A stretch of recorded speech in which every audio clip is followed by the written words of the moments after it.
Hello everyone, in this video I'm going to walk you through on how to send message using loud effect on iPhone. So if you want to send message using a loud effect, first thing you have to do is open up your messaging app on your phone. Once you open this, then you can just simply navigate to particular person message option that you want to use.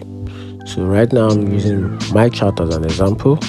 So I'm the one chatting with myself. So if I want to send a loud effect, so we're just gonna tap on the message tray option, then tap on the emoji icon. I'll tap on it, then it will bring out the something. So I can just search for a loud. Okay, this is it.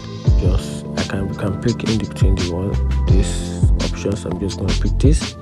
So if you want this, if you want to add a loud effect to this, just long click on this arrow up button, then just tap on the loud effect at the top in between the slam and the gentle.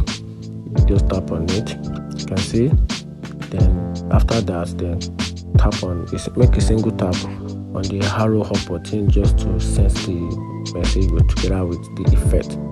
Tap on it, you can see. Then when the person gets the message, this is how the person gets the message, and the person can also replay the message as well. You as well can also replay the message, and that's it. If you find this video helpful, turn on the notification button and follow for more. Thank you.